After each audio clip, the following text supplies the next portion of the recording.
Let's sit tall and close the eyes and just take these moments to allow ourselves to settle in. With each breath in, feel that you are receiving a tremendous divine gift of presence, capacity, potential. And with each breath out, feel that you are meeting that potential, experiencing the completeness of your capacity, and that you are here, present in this moment, distracted by no other. As you breathe in and as you breathe out, feel that you become more and more present, more and more conscious of the presence of the true self, more and more conscious of the true self. We'll draw the hands together in front of the heart, and together we'll lift our voices in one Om followed by the invocatory mantras, taking a breath in. Om Shri Guru Bhyo Namaha Hari Om Ganana Antva Ganapati Gum Hava Mahe Kavin Kavinam Upamashravastamam Jyestarajam Brahmanan Brahmanaspata Anashrinvanuti Bisidha Sadhanam Mahaganapataye Namaha Prano Devi Saraswati Vajebhirvajini Vati Dhinama Vitriyavatu Ano Divo Brahataf Parvatada Saraswati Ajata Gantu Yagnyam Havan Devi Jujoshana Gritachi Shagman Novacha Mushati Shrinotu Vagdevyai Namaha.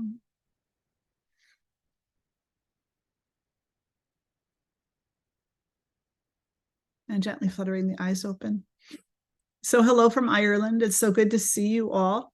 Right now, I'm sitting in a room in Dublin, actually. I drove my grandson over here yesterday so he could catch his plane this morning. And so we've been out doing a lot of hiking. We've been hiking up some mountains and we've been walking across fields and cities and just having a really wonderful time. And so he was heading home today, and I figured we would come out to Dublin a day early and spend the evening yesterday just kind of roaming about the city and seeing what there is to see. And then I drove down a little while ago and dropped him off for his plane, which is now delayed. So I did not realize how much anxiety would take hold as I dropped my 15-year-old grandson off at the airport in the hands of the attendants, you know, just by security, with the security guard ushering him through quickly and not giving us an opportunity to have a hug goodbye and all these things. And it's just amazing, first of all, how much he's grown, because he's like, "Mom, I'm good. I'll message you when I get to the gate."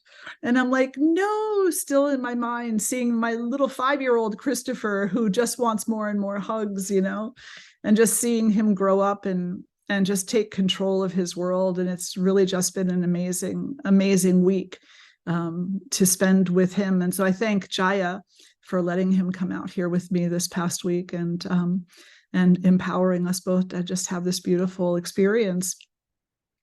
So we did a lot this week. We climbed some mountains, you know. There's one mountain here called Croagh Patrick. And this is a mountain of pilgrimage. So people from all over the world come here to climb this mountain. And last March, I think it was, I was not a full year out. It could have been before March. It might have even been in December. But I was not a year out from my surgery, but I was walking again. And everybody had been talking about this mountain, Croagh Patrick.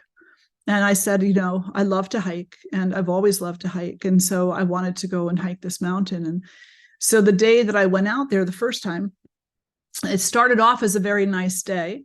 It's about an hour and a half ride. And by the time that I got to the location where the path starts, it had become overcast. Now, I was there in sneakers. I did not have hiking boots on. And I did not have an umbrella with me or a rain jacket or anything along those lines. And as I started up the trek, it started to downpour. The wind kicked up. It was amazing, just really amazing. I made it about a third of the way before I decided that my knee was probably not going to be able to withstand the entire hike. So I made the decision to turn around, come back down, and to work at this again. So, some time went by, and then Christopher came to visit, and I said, let's climb Croagh Patrick. Let's hike up there. And he said, okay, let's do it. So we both set out there in our sneakers, not hiking boots, but a lot of people do. And in all honesty, there were people there with bare feet too, which I have to say, oh boy, yeah. So a very, very steep mountain, and a lot of it very jagged along the way, even though there's kind of quasi stairs cut into, the path and whatnot. It's still extremely steep and rocky. And to do it in sneakers is most definitely a challenge, but I can't even imagine bare feet. Well, we went, and we took our time, and we walked slowly, and we stopped often, and we had the wonderful bladder full of water that Jaya made sure we had for our hiking experiences. And we got all the way up to the crest, which is about 3/4 of the way up. And we just looked at each other and said, I think we've had enough for this time. And we started the way back down. And the way down is a bit more treacherous than the way up, because as you're stepping down into the loose rock, you're just not sure what you're going to step on. But we were fine. We made it down. We did see a few other people wipe out, but we came all the way back down. And we just had a really great conversation. We had a conversation about how important it is to make it to the top versus do the best you can. And so then the next day, I had promised Christopher some flat hiking. So we were gonna stick to some flat ground, and we ended up at the Connemara National Park, hiking up to an elevation of just under 1,100 feet. Again, sometimes a very steep hike, and almost to the top. We were probably about 150 feet from the absolute summit. So we were at the summit, but to go up that extra 150 feet or so, it was quite a rocky crag. And so we just looked at each other and said, this is good. The wind had whipped up. We were sitting there. I mean, I'm surprised people weren't flying off of the edge of the mountain with how strong this wind was. And so we very carefully started to make our way back down, and again, the way down is always more dangerous than the way up, because you're stepping down into the stone and the rock, and you don't know the stability of it. So again, we had this really great conversation about, is it more important to make it to the top, or is it more important the intention that you carry as you're walking, no matter how far you get? And as I sat here this morning, just contemplating on the teachings that I've been sharing, and that co-teaching with Devi on Monday evenings from the Chandipat, and this experience that I've shared with my grandson this past week, this idea of fragmentation versus wholeness really has taken over for me this week, as it often does. The idea that you have to make it to the top is the idea, or is based in perhaps an idea that unless you make it to the top, you're not enough, you're not good enough, that you're broken somehow, that you're incomplete. But the Divine Mother tells us something completely different. She says, you don't ever have to go to the top of the mountain. You don't ever have to go to the absolute summit, because that's not where she's found. The wholeness that she promises us is found in each footstep, in each thought, in each intention and in the very heart of ourself, which is never any place else other than where we are in a given moment. I hope that makes sense. It was a profound conversation, that Christopher and I had at and he's super intelligent for a 15-year-old. But it's also just this idea that we do talk about quite often in the wisdom circle about the running after achievements versus being where you are and taking these moments to just see the divinity right there. Maybe some of you saw some of the pictures that I posted as we were going up the mountain. And the reality is, whether you were at the 100-foot mark or the 500-foot mark or the 1,000-foot mark, the view was spectacular everywhere.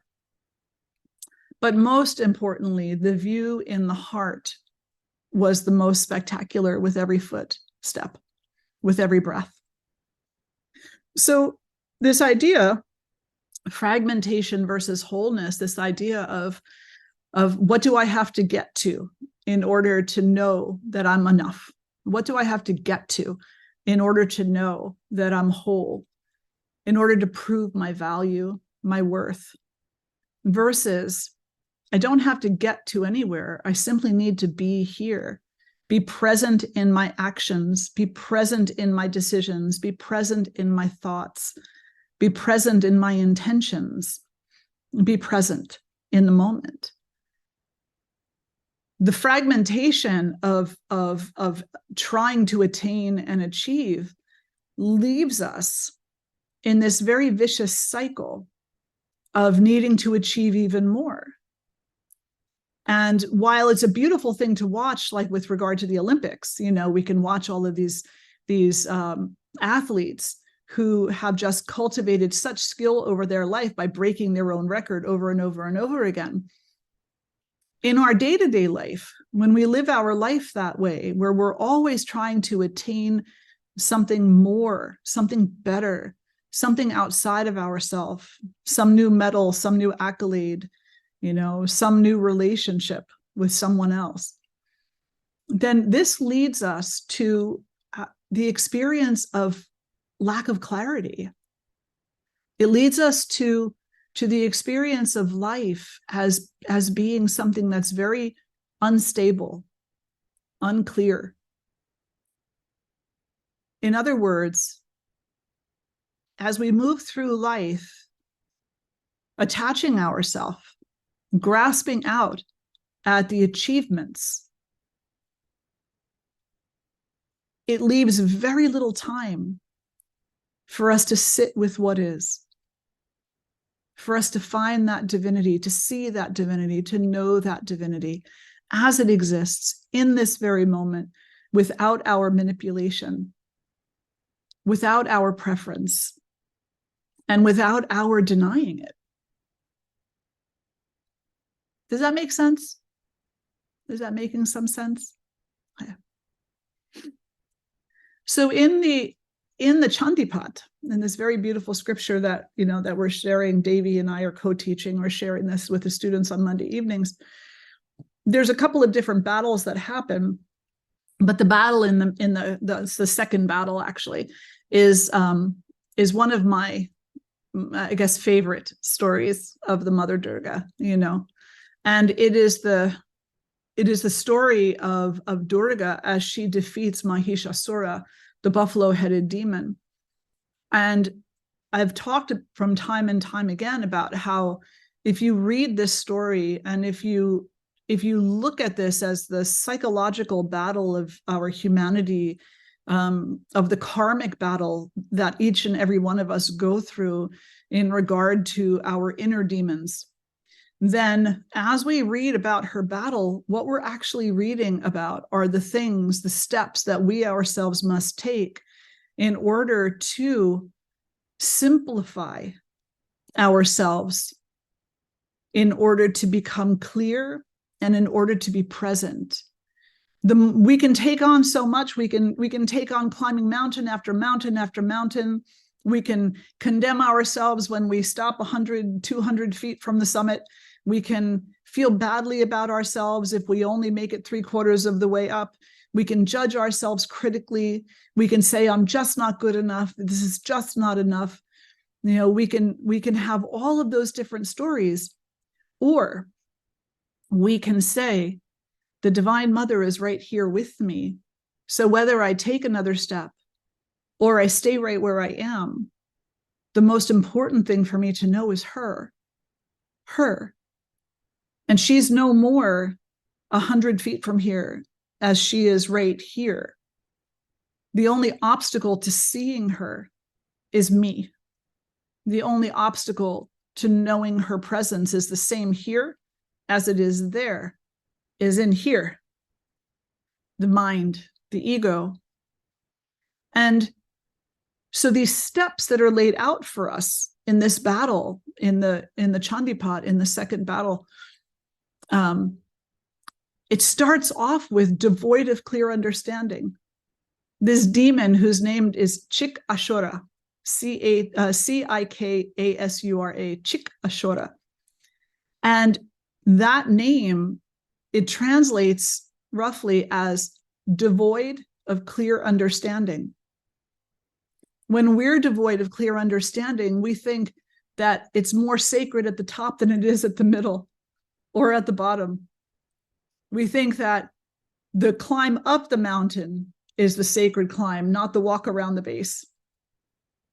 We think that if we cannot, if we're not capable of getting up to the top of that mountain, then we're not capable of finding the mother. We deny the fact that she's with us in every single moment, no matter whether we find ourselves on the mountain, in the ocean, on the land, sleeping, eating breakfast, in the bathroom, working, wherever we are, she is right there. So this first demon, this Chikasura, he steals from us our clear understanding of her presence. And it's up to us to say, I'm not going to accept the idea that I'm not enough if I don't get over there. That what matters is that I know her here. And if I'm meant to go there, I will. And if I'm not meant to go there, I won't. But either way, she's here with me right now in every step, no matter what direction that step is taking me in. Does that make sense? Yeah. Thumbs up? Yeah. Okay. So making sure you're not frozen. For a moment there, you all look like you might be frozen. So this idea of climbing up the mountain, because there was certainly a part in the back of my mind that was like, oh man, back in the day, you would have been up there already. It's just like climbing the mountains and swimming in the oceans and doing all that kind of stuff.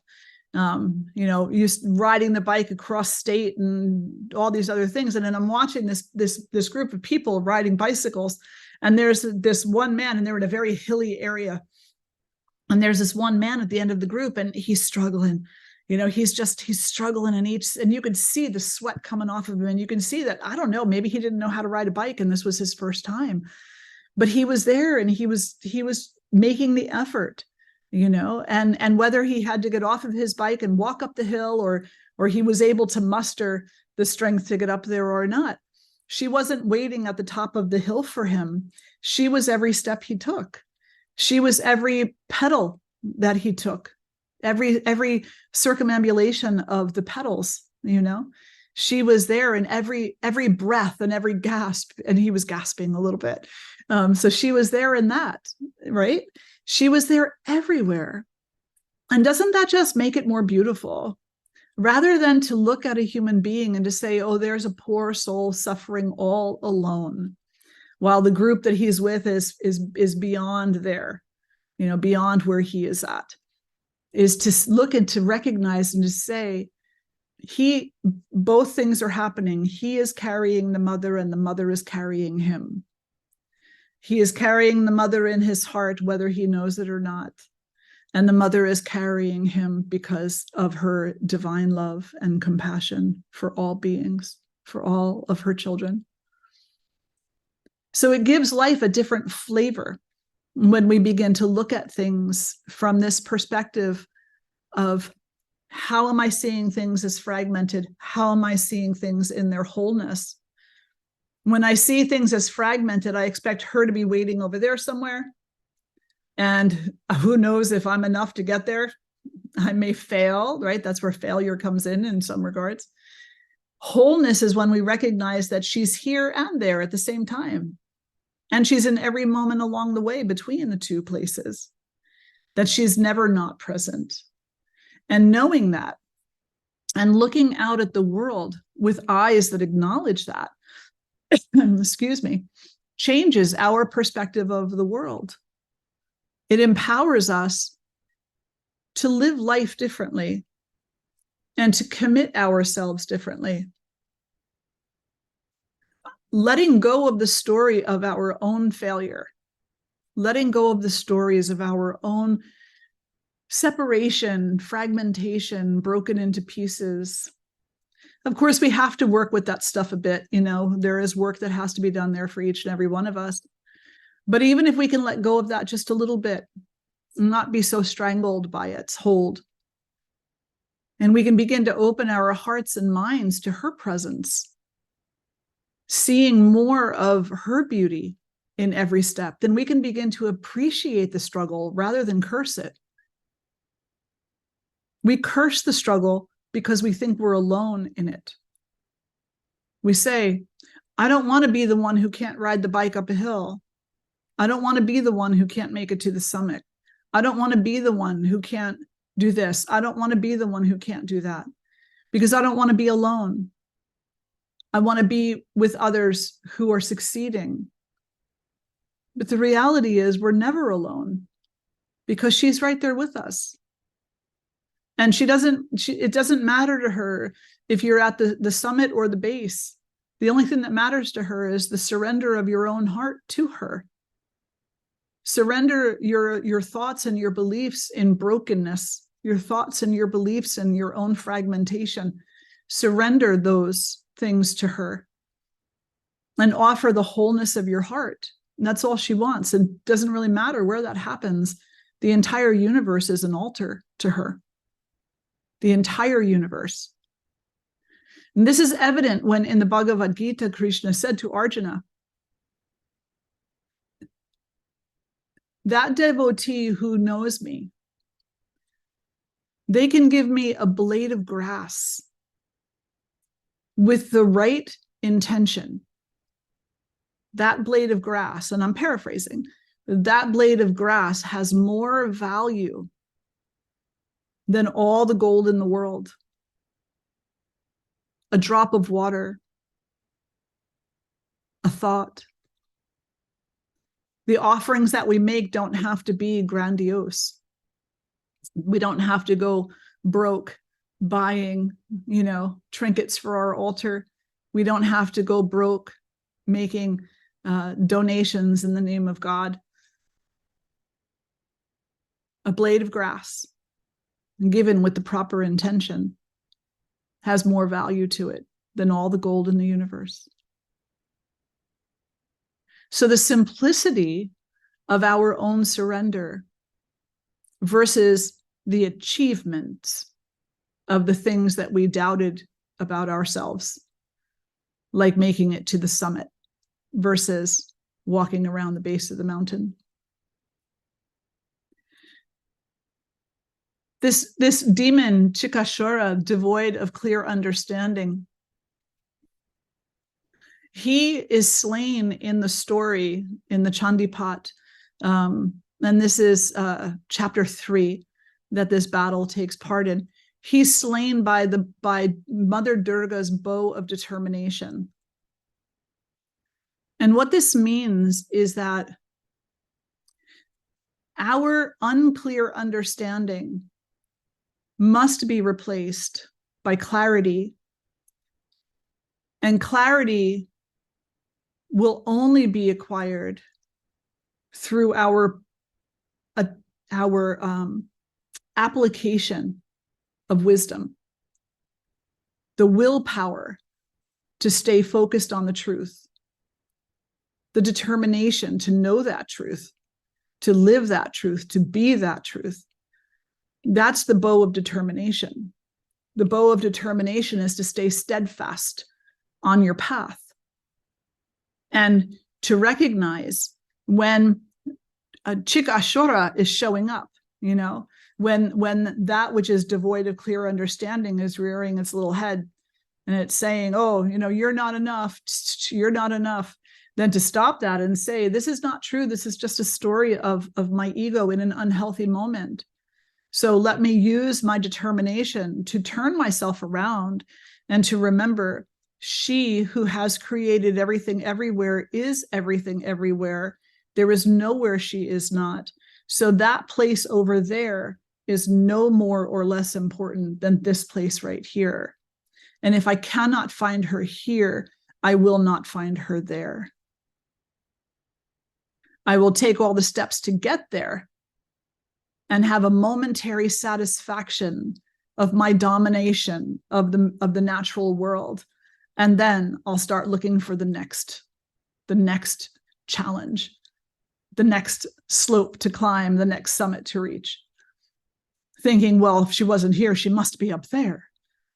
How many slopes can we climb? How many summits can we reach before we recognize the fact that she's not waiting for us anywhere? She's right here the whole time.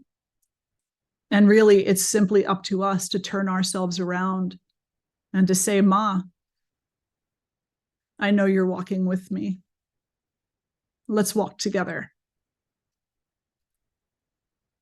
So the bow of determination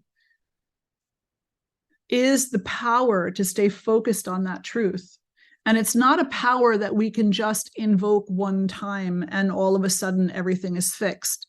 It's something we have to constantly come back to.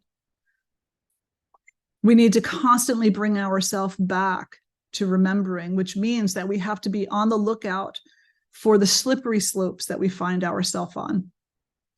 Like every time stepping down that very steep slope, that's a tricky set of words. Every time stepping down that steep slope, not knowing quite where the foot is going to land, the rubble runs out from underneath of the foot and you can lose your bearing. Well, every time that the thought lands, you're not sure what the thought is landing on. Is it stable ground? Is it unstable ground? Is it going to trip you up?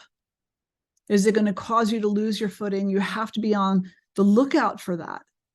And just as when you're walking down the mountain, you bring some walking sticks with you so that you can help to support yourself, you know, or you learn to step down in the right way, or you wear hiking boots if that's your calling, you know. It's in the same regard, when the thoughts start coming, you have a go-to.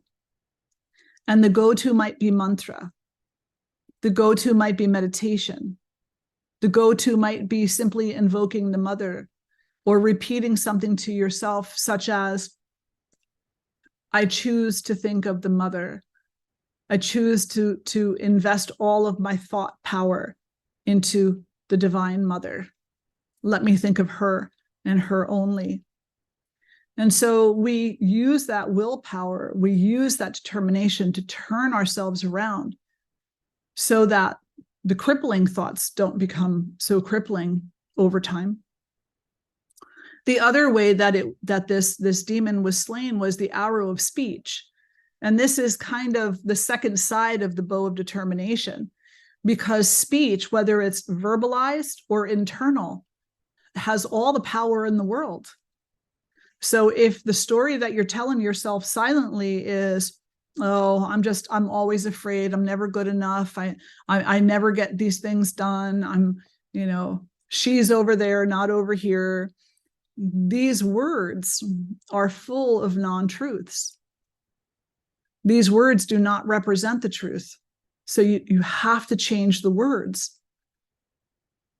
When you find that you're thinking that way, even though it seems familiar, and sometimes what seems familiar is comfortable, even uncomfortably comfortable, you still need to stop yourself and say, this is the way that I used to think, But the way I am choosing to think now is I'm whole, not fragmented.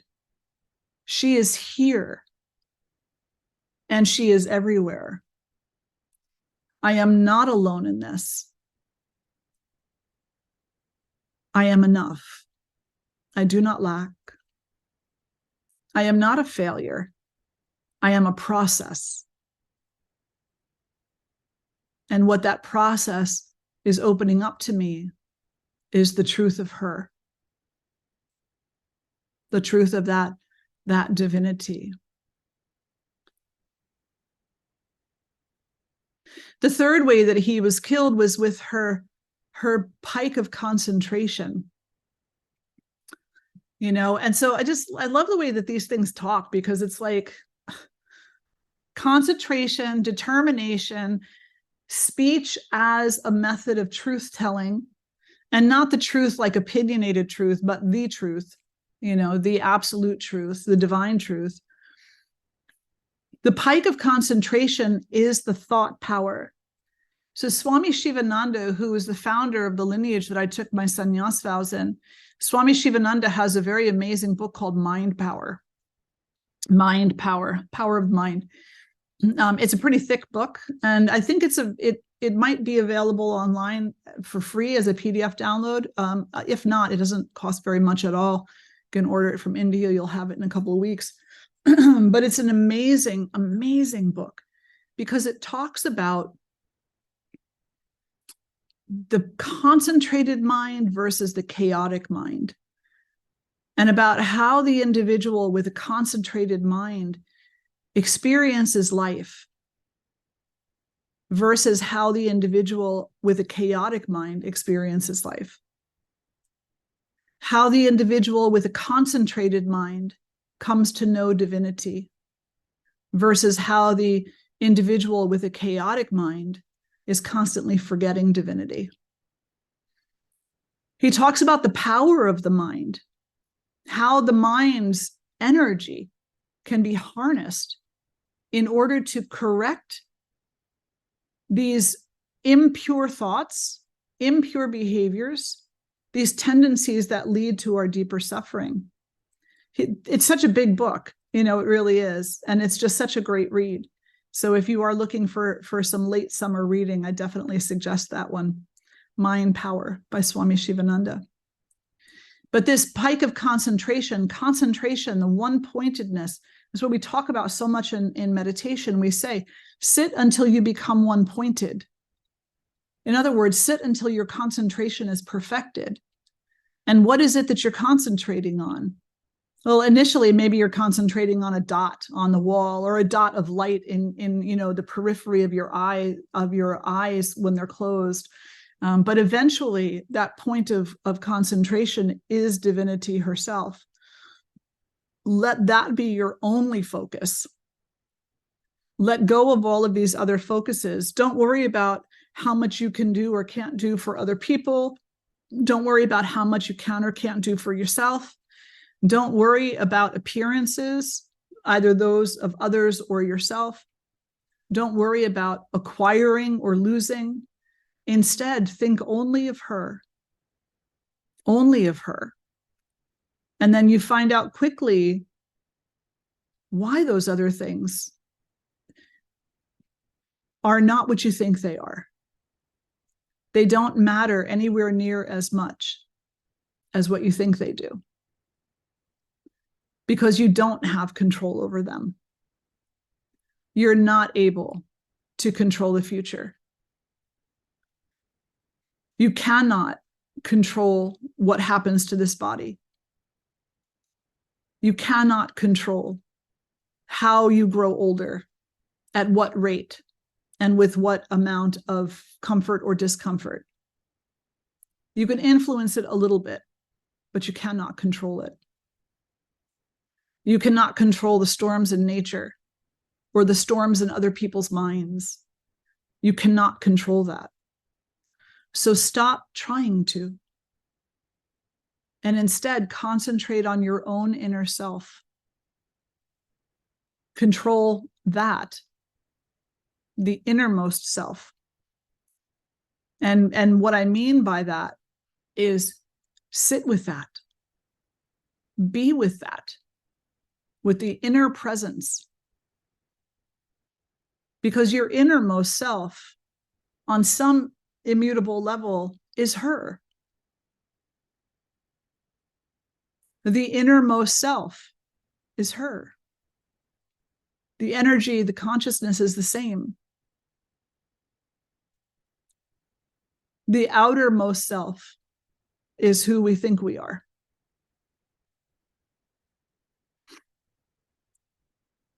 As the Mother Durga is fighting this Chikashura, he was able to swing his sword at her, and his sword came down on her arm. And because of the power of her speech, in other words, the power of the truth that she carried within her and expressed, with determination and concentration, because she was so strong and courageous, the moment that that sword landed on her arm, it shattered.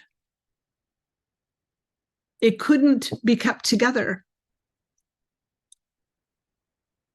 The misunderstanding dissolved, disintegrated.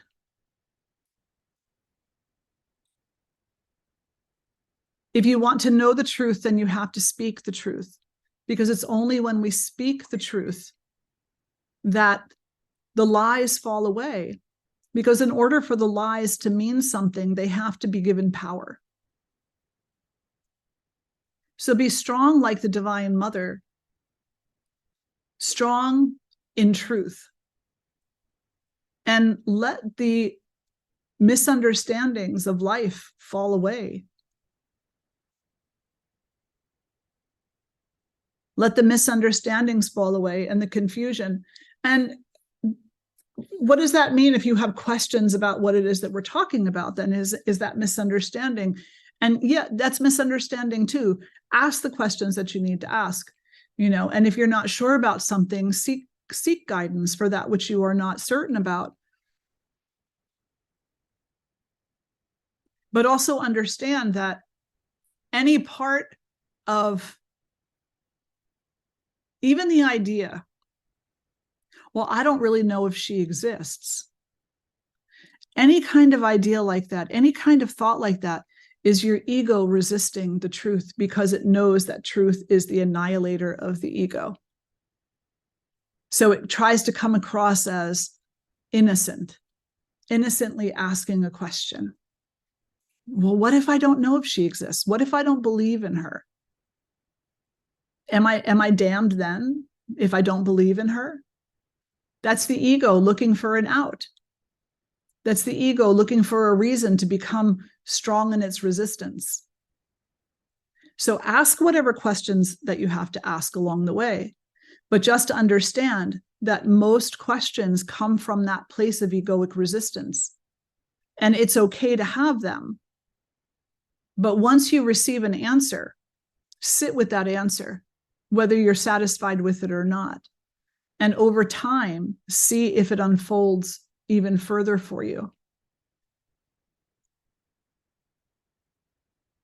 Does that make sense? Do we have any questions right now or reflections? I should keep going? Okay. So this devoid of clear understanding, if you're going to climb the mountain knowing that the Divine Mother is with you every step of the way. And when you sit down to take a rest, she's there with you too, resting. And when you get up to start walking again, she gets up to start walking with you. And when it's difficult to breathe, you're huffing and puffing, she's right there with you. And when you're breathing easily, she's right there with you. She's not waiting at the top. She's walking along with you.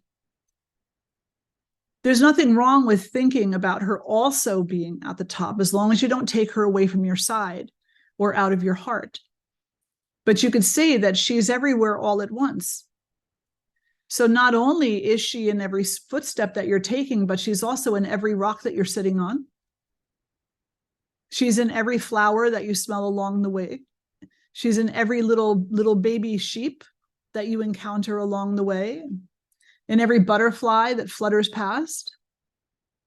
She's in the vision of the crest of the mountain. She's in the vision of the blue sky that lies beyond. And she's the vision of what is behind you when you turn around and look at the landscape and you see the mountain, the hills, the towns, the ocean, the distant blue sky, the clouds. She's all of that. And then you turn around to begin walking again, and she is that too. There's nothing that she isn't. There's no moment in time that she is not right there with you. You can also envision her as being waiting for you, extending a hand, inspiring you to continue. But don't mistake that for force, because the Divine Mother will never force you to do something that you should not be doing. She will never force you to finish something in your own mind's idea of what finish means.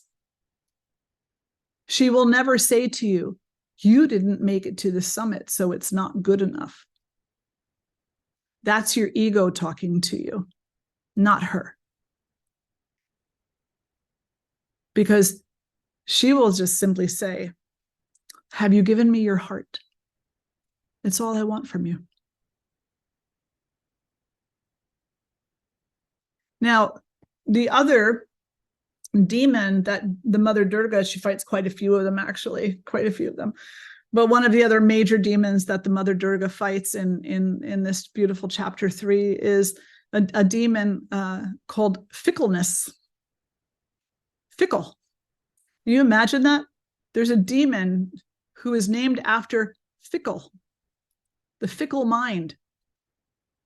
And the fickle mind is one moment I believe and one moment I don't. One moment I believe and one moment I don't. And whenever I hear that word belief, it always brings me back to one of my graduate school advisors. We were having a conversation about some research that I was doing. And I said to her, well, you know, if you asked me, I would have to tell you that I believe. And she looked at me and she stopped me in my tracks and she said, no, you don't. And I said, I'm sorry. Okay. Why are you saying that? And she said, you are a scientist. You don't believe anything. You have supporting evidence, or you know, but you don't believe, because belief is for fantasies and fairy tales. And I sat with that for a while, having been raised Catholic and then, having dabbled in many other traditions in my youth as well. The word belief was a very powerful word. So I sat there and said, well, is it the stuff of fantasy? Is it the stuff of fairy tales? And if it is, then what is the word that I should be using? When we believe in something, we can look at that as saying, we're taking the self-responsibility out of it. You tell me that the sky is blue there today, I'm going to believe you. And then I walk outside and find out that there's actually a lot of clouds in the sky. And some of them are even bringing on a little bit of rain. Now my belief has been fractured. It has been fragmented. Now that happens enough in a life, and all of a sudden, I don't know what to believe. Or I believe in this, then I believe in that, then I believe in this, then I believe in that. And I keep going back and forth, back and forth, back and forth. And my belief becomes so fickle that it denies me any grounding whatsoever. So in this chapter 3, the Mother Durga tells us that this fickleness also has to be defeated. We have to stop being fickle. And in the words of my wonderful advisor, we have to stop believing and start knowing. We need to stop the belief, because we're believing what someone tells us versus knowing what is true in our heart. And when we know what is true in our heart and we abide by that truth, then there's a stability that we feel. Has anybody ever experienced that? When you follow the truth of your heart, suddenly you feel stable, like you're on solid ground? Yes? No? Maybe? Yeah. Well, if there's a lack of solid ground, that's just the ego trying to talk you out of it, right? Yeah. So when we follow what we know to be true, then what we will find is that the fickleness will decrease and the stability will increase. And over time, we'll move away from believing and we'll move into knowing her to be present to us, not just believing it. Don't just believe it because I said it to you. Go climb a mountain yourself and find her in every footstep. Go walk around the base of a mountain if you can't climb the mountain, or if you don't want to climb the mountain, then walk around the base of the mountain, or just go for a walk down the street, or go wash your dishes. Whatever it is that you're doing, have your own experience of her being right there with you as you're doing whatever it is you're doing. And in that experience, you'll find knowledge. You'll come to know her rather than just believing in Swamini told you, therefore it must be true, right? So this fickleness needs to be conquered. And I think that today we can see that a lot, because we see in the spiritual communities, someone goes off and reads one book and they find a whole bunch of truth there. Oh, I believe every word that book has to say. And then they run off and they buy another book. And then they say, oh, I believe in every word that this one has to say. And then they go off and buy a third book, and then a fourth book, and then a fifth book. And the question is, did you have a stable enough knowledge that you could put into action anything that the book suggested? Or did you just jump from belief to belief to belief to belief out of instability? And most people will just jump from book to book rather than putting even one thing into some kind of significant action and finding stability as a result of experiential knowledge.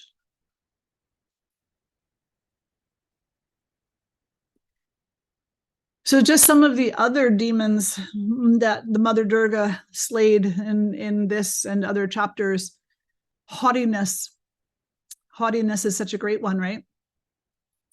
The haughtiness, the uppityness, the I know more already and don't need to learn anymore. I already read that book, thank you.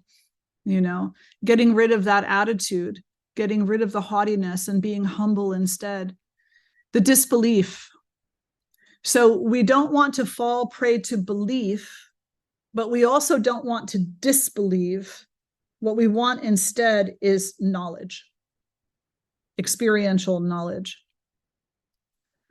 Arrogance, memories, anxiety, blindness, as in emotional blindness or mental, intellectual blindness.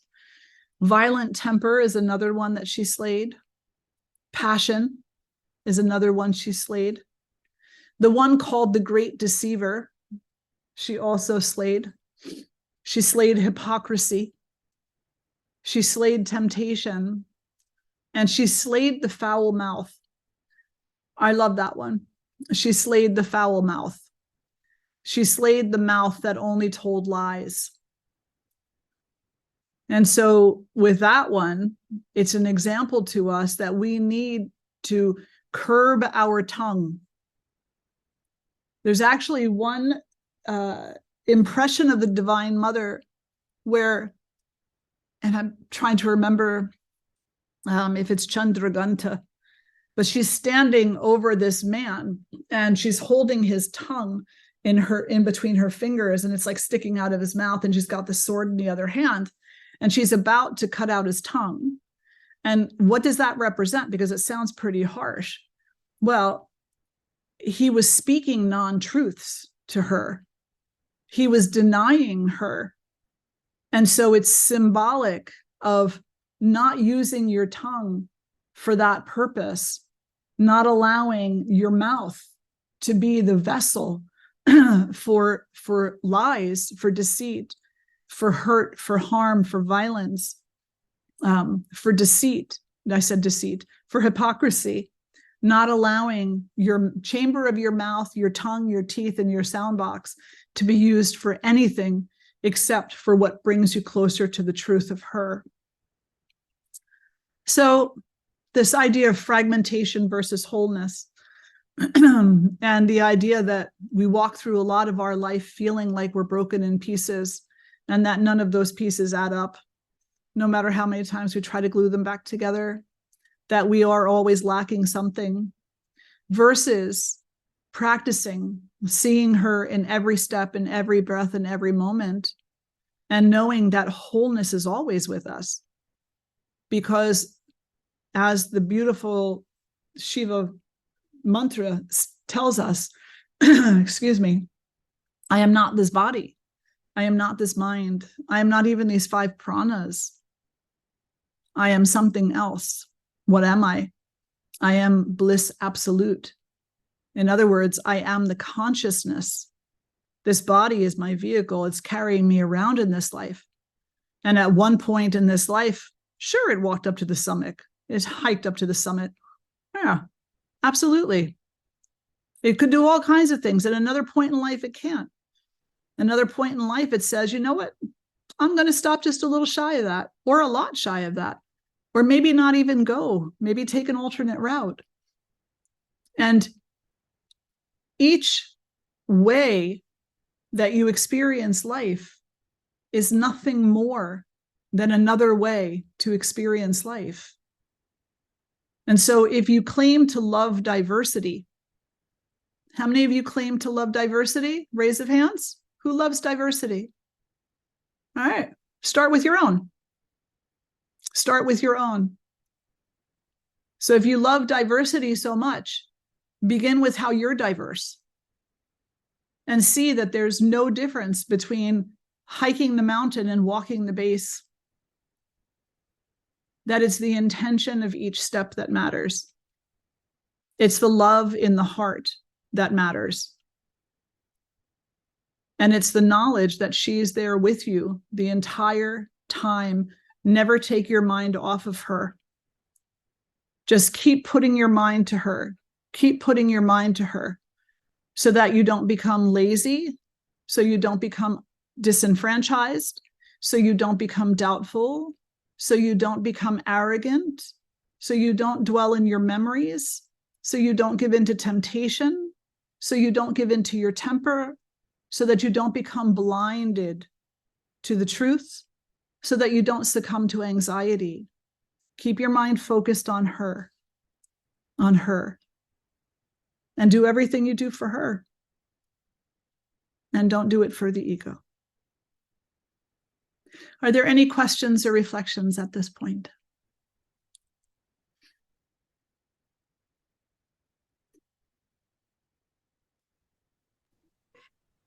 Thank you, Jai. Any questions or reflections? No? All right, so you're all set then, right? So you know your mission this week, should you choose to accept it, is to practice seeing her everywhere, everywhere. You're sitting in that beautiful temple room right now, and she's off to your left. So you can look right at her, or you can look on the wall right in front of you and you can see her. But now, as you walk through the ashram, as you eat your food, as you go out to your car, as you drive off into your day, can you experience her with you there too? In the difficult moments, when you're having an argument, when you're afraid, when you're condemning yourself for something, can you allow her to be there too?